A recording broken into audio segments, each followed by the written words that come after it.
A resounding thing that's on your website too, and talking to you is I see Six Sigma, Lean. Sure. Okay, and now it's Lean Six Sigma. Six Sigma has Sure. been around for a long time, and it's very interesting to me because that seems, of all the different fads that went through the boardrooms, okay, with the TQM and the different programs, that is the ones that have stayed the course. And there's some great reasons. Absolutely.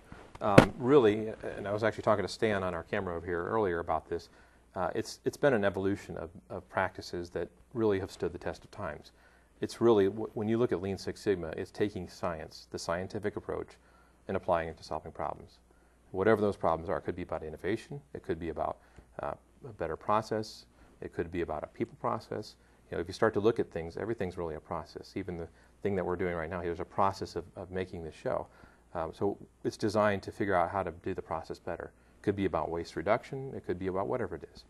And if you look at kind of the history of this thing, is the Japanese kind of started to say, hey, what's going on over here? We want to study what Ford are doing.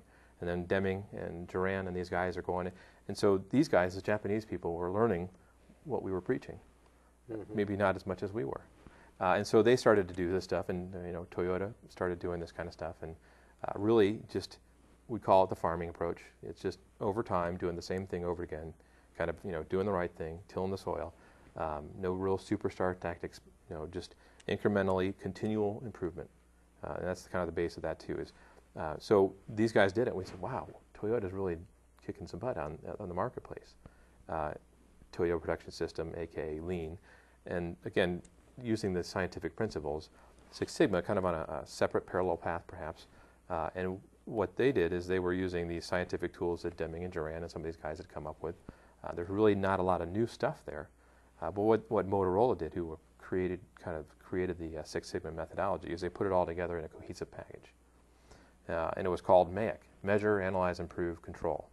And that was working real well, and I think Larry Bossidy learned about it, and maybe Jack Welch and him were off, and however that got to the next step, and Jack's like, I'm not a big fan of quality programs. And then, they ended up seeing the light and started doing this at GE. And GE started saying, there's something missing here. So they kind of evolved it into the next level, and they said, I think that we're doing all these things, measure, analyze, improve, and control, but maybe we're not working on the right things. Maybe we need to focus our energy and our efforts. And so they created the define phase. So it became DMAIC, D-M-A-I-C. So define, I would simply describe that as the triage process. So like in a MASH unit, when the helicopters land and all the people are laying on the ground there, is they have to decide, well, who is most critical? Perhaps they're beyond help. Perhaps I need to work on it in a certain sequence to take advantage of what resources I have. And so putting that front end on that thing was a critical process. And then taking it to the next level, our trainer, Scott Lassiter, actually worked at GE for about 10 plus years. When they kicked this thing off, he was one of the instructors they brought in. They really brought all the top talent in they could. They started sharing best practices internally with the different people that were doing the teaching for them. And his material was a lot better than the rest of them. So he ended up leading the program for GE, kind of working across GE with NBC and Capital and GE Motors and all these different divisions, as well as their customers like Intel and Walmart and Home Depot and all those, Cleveland Clinic or Victoria's Secret. That would be one of his more favorite. But what they started to see was that they had this lean thing happening, and they had this Six Sigma thing happening, and they said, we got to figure out this thing. And this is about the time Jeff Immelt's on board now. And so he said, okay, Jeff's like, go study what this thing is, figure out what this thing is. Scott goes and studies the Toyota Production System, aka Lean, and says, you know what? You start to take away some of the Japanese terminology. They're interested in the same things. One isn't about waste, one isn't about efficiency, one isn't about, they're really concerned about the same thing. And so all these unfair comparisons were being done, perhaps consultants trying to jockey and brand their product in a better way.